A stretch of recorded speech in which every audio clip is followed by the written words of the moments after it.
Tapos yung Chinese boxer naman is I-maintain na lang niya yun. Pero yun, tinamaan siya ni So.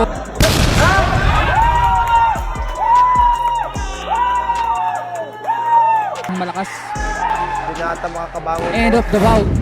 Isang Pinoy ang nakatikim ng mabigat na knockout sa kamay ng isang Chinese fighter at ang mas masakit, nangyari ito mismo dito sa ating baluarte sa Pilipinas.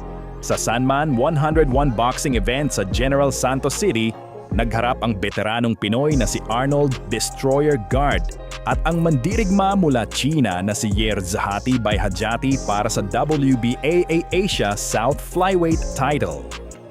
Si Guard, dala ang karanasan at record na 13 wins, 18 losses, 6 na draws, at 6 na knockouts, ay kilalang matibay na journeyman sa Philippine boxing. Pero sa kabilang sulok, si Bayhajati naman ay mas bata, mas agresibo, at gutom na makuha ang titulo. Dala ang record na 5 wins, 2 losses, 1 draw, at 2 knockouts matapos ang laban. Pakawala agad doon. Oo. Jump ng malalakas na combination. Grabe. Binigla agad ni Arnold Garde eh. Pinakitaan agad ang lakas. Oo. Sa unang round, parehong maingat na nagsusukatan sina Arnold Guard at Yerzati Bayhajati. Si Guard ang unang nagpakawala ng mabibigat na tira. Sinusubukang iparamdam agad ang kanyang lakas. Pero kalmado lang si Bayhajati, gamit ang jab at distansya para basahin ang galaw ng veteranong Pinoy. Hindi lang tumama. Sunod na po nito si Laurentina. Pete Ayan, Laurentina. nag-warm up na po yung main event. Si Champ Golden Boy.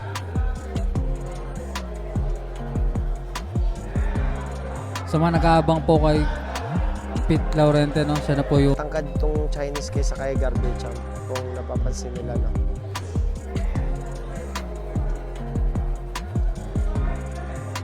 makikita natin, Champ, maganda yung depensa ng Chinese. Cover talaga eh.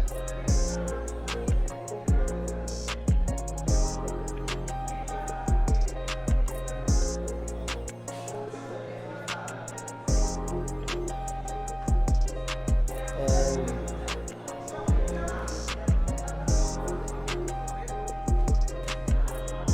nice straight by Garde. Naghanap ng timing to si Bayheti, si Bayzahate Champ ng timing talaga. Slip. Naghahantay lang to ng timing.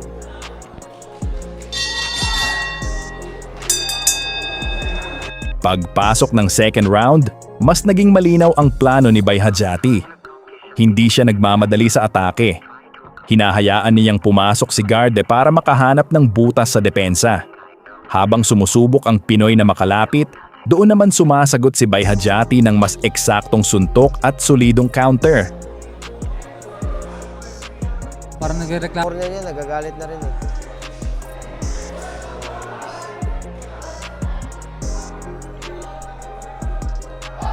Slit lang yun. May lakas din tong Chinese champ eh, no? Nag-aabang lang talaga ng ano, ng timing.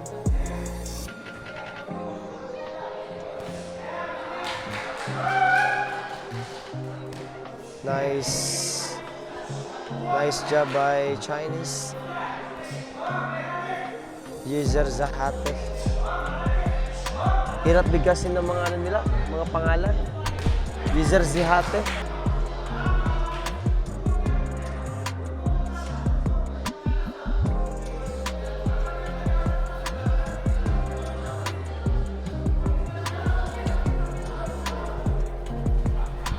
Papalitan lang sila ng malalakas na suntok eh. Dapat itong si Garde Good naman. job. Dapat ito si Garde Champ, kailangan niyang ano talaga. Pressure talaga, Champ. Pressure talaga, tsaka sure yung ano niya, yung patama niya. Kailangan niya rin i-timing yung mga power punch niya. Oo, kasi may lakas din tong Chinese boxer eh. Tsaka bukod pa doon, Champ, maganda yung depensa. Oo.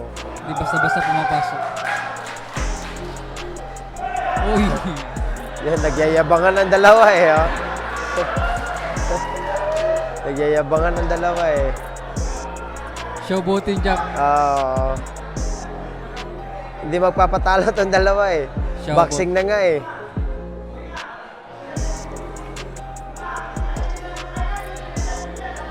Nagkaroon ng konting showboating doon. Nice left hook by Chinese boxer.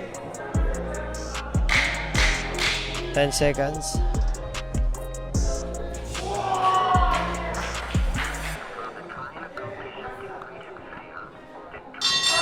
Nice overhand. Sa third round, ramdam na ang momentum ni Bayhajati. Mas dinagdagan niya ang pressure at sunod-sunod na kombinasyon ang pinakawalan kay Garde. Lumaban pa rin ang Pinoy, pero sa matinding atake ni Bayhajati, tuluyan nang nahinto ang laban via technical knockout. Although nagbabato si Garde ng suntok pero nabablock ni ng Chinese eh. User si Hate. Yung Chinese na yung nagpe-pressure ngayon eh.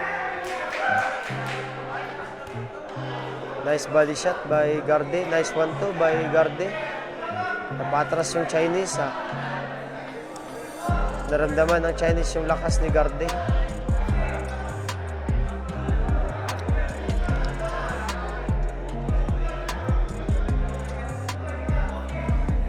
Nice left hook by Chinese boxer. Maganda talagang mapapagod dito si Garde.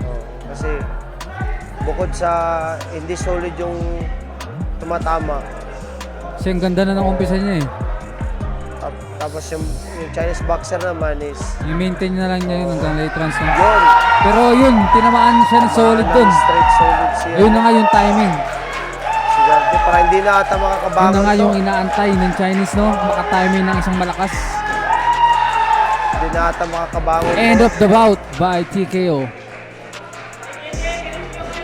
User si Ate. And the new Yes. WBA champion. The new WBA Asia South Patient Flyweight talaga, champ, Champion. Patient. Hilo talaga si Garde ng champ. Ilo champ. Sa huli, nakuha ni Bayhajati ang panalo via third round TKO. Pero saludo pa rin tayo kay Arnold Guard sa tapang at puso ng isang tunay na Pinoy warrior. Grabe, ang lakas ng counter ng champ. Hindi na nakabangon si Garde.